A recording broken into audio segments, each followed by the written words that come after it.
शुक्लांबरधरं विष्णुं शशिवर्णं चतुर्भुजं प्रसन्नवदनं ध्यायेत् सर्वविघ्नोपशान्तये। गुरुब्रह्मा गुरुर्विष्णुः गुरुर्देवो महेश्वरः गुरुसाक्षात् परब्रह्मा तस्मै श्रीगुरवे नमः। श्रीशैलेशदयापात्रं धीभक्त्यादिगुणार्णवं यतीन्द्रप्रवणं वन्दे रम्यजामातरं मुनिं।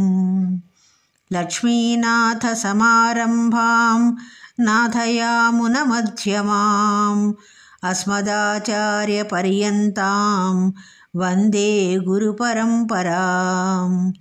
यो नित्यमच्युतपदाम्बुजयुग्मरुक्मा व्यामोहतस्तदितराणि तृणाय मेने अस्मद्गुरोर्भगवतोऽस्य दयैकसिन्धोः रामानुजस्य चरणौ शरणं प्रपद्ये। मातापिता युवतस्तनयाभिभूतिः सर्वं यदेव नियमेन मदन्वयानाम् आद्यस्य नः कुलपतेर्वकुलाभिरामं श्रीमत्तदङ्घ्रियुगलं प्रणमामि मूर्ध्ना। भूतं सरस्य महदाह्वय भट्टनाथ श्रीभक्तिसारकुलशेखरयोगिवाहान् भक्ताङ्घ्रिरेणुपरकालयतीन्द्रमिश्रान् श्रीमत्पराङ्कुशमुनिं प्रणतोऽस्मि नित्यम्। श्रीवत्सगोत्रसञ्जातं वकुलाभरणान्वयं बलरामसुतं भक्तं शेषाचार्यगुरुं भजे।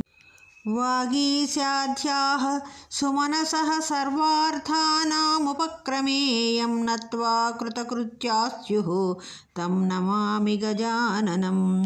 शारदा शारदाम्भोजवदना वदनाम्बुजे सर्वदा सर्वदास्माकं सन्निधिं क्रियात्।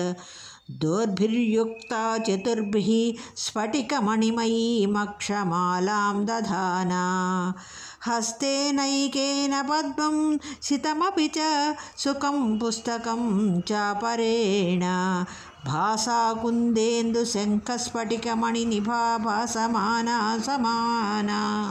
सा मे वाग्देवतेयं निवसतु वदने सर्वदा सुप्रसन्ना। कूजन्तं राम रामेति मधुरं मधुराक्षरम् आरुह्य कविताशाखां वन्दे वाल्मीकिकोकिलं।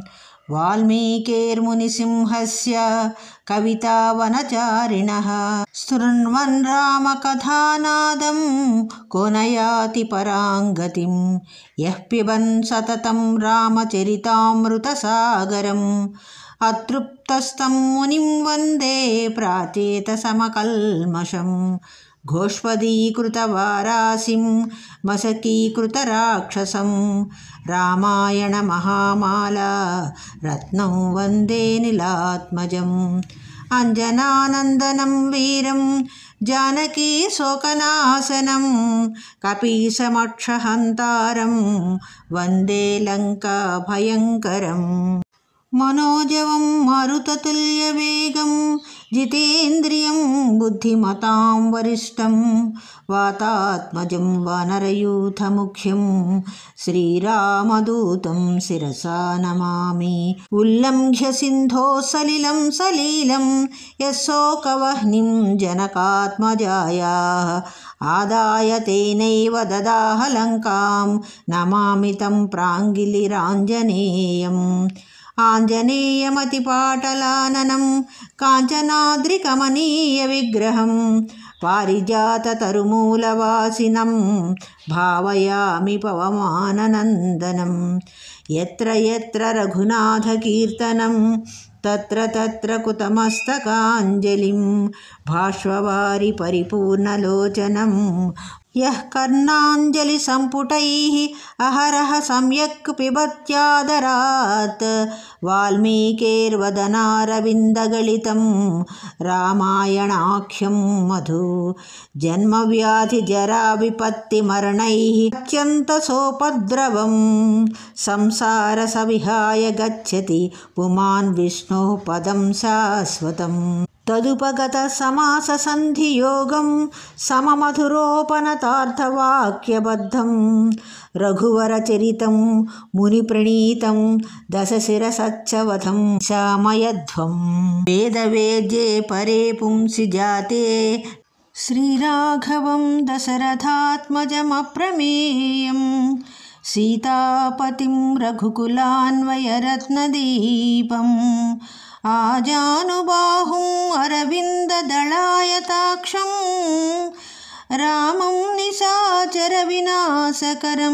नमामि वैदेही सहितं सुरद्रुमतले हैमे महामण्डपे मध्ये पुष्पकमासने मणिमये वीरासने सुस्थितम् अग्रे वाचयति प्रभञ्जनसुते तत्त्वं मुनिभ्यः परं व्याख्यान्तं भरतादिभिः परिवृतं रामं भजे श्यामलम् वामे भूमिसुतापुरस्य हनुमान् पश्चात् सुमित्रासुतः शत्रुघ्नो भरतस्य पार्श्वदलयोः वायव्यादिकोणेषु च सुग्रीवस्य विभीषणस्य युवराट्तारासुतो जाम्बवान् मध्ये नीलसरोजकोमलरुचिं रामं भजे श्यामलम् नमोऽस्तु रामाय सलक्ष्मणाय